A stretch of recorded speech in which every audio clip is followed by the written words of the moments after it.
Alex, bon, d'abord sur la performance collective, 3 victoires en 3 matchs, 3 victoires d'affilée, vous ne l'aviez pas encore fait cette saison. Vous le faites finalement au bon moment, ou au moment où plus grand monde ne vous attendait, et vous, voilà, vous le faites.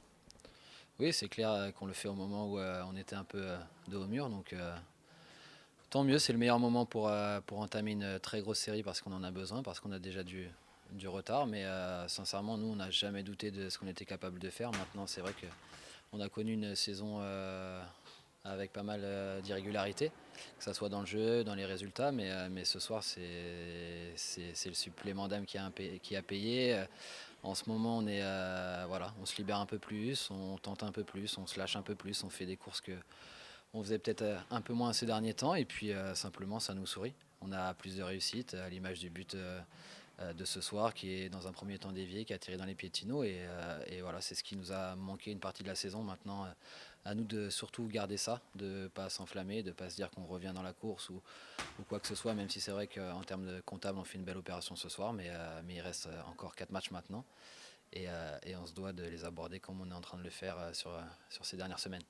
Il n'y a pas eu énormément d'occasions à Vraise, il y a eu de l'efficacité.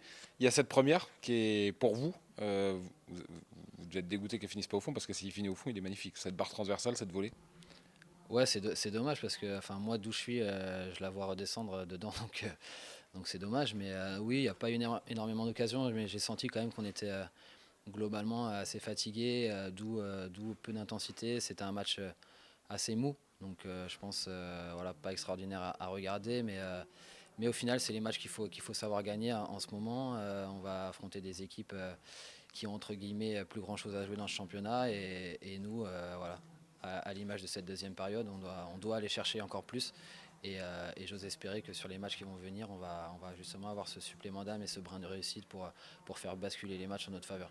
Alors que certains adversaires calent, quand on est dans votre dynamique, est-ce qu'on peut être inarrêtable? Ça avait été le cas la saison dernière, entre la 34e journée et la fin de saison, et le barrage contre Brest au moins. Vous aviez tout gagné. Est-ce que vous sentez le parfum de la saison dernière? Le sentir, je ne sais pas si on le sent, je ne sais pas si on a envie de le sentir aussi. Sincèrement, je crois que dans notre position, il faut qu'on reste un peu les pieds sur terre et qu'on prenne vraiment les matchs les uns après les autres. C'est difficile de se projeter ou de se dire voilà, on va faire une série de 7 victoires consécutives. Ouais, je pense que si on se projette là-dessus, on ne le fera pas. Donc là, on en a fait 3, c'est bien. Maintenant, on a grappillé, je crois, une place. Donc c'est bien. Et voilà, ça doit être notre leitmotiv jusqu'à la fin de saison, essayer de grappiller, essayer de revenir dans la course. Et puis secrètement, on n'a qu'une envie, c'est de revenir à portée de tir de Lorient pour ce dernier match à domicile, pour leur faire une petite queue de poisson. Et puis voilà, ce serait génial. Maintenant, il reste beaucoup de matchs, donc on va surtout bien se reposer. Je pense qu'on en a besoin parce que l'équipe était assez émoussée, je pense, ce soir. Et puis on a un gros match qui nous attend à Châteauroux, et puis on fera les comptes après Châteauroux, et puis on se projettera sur la suite.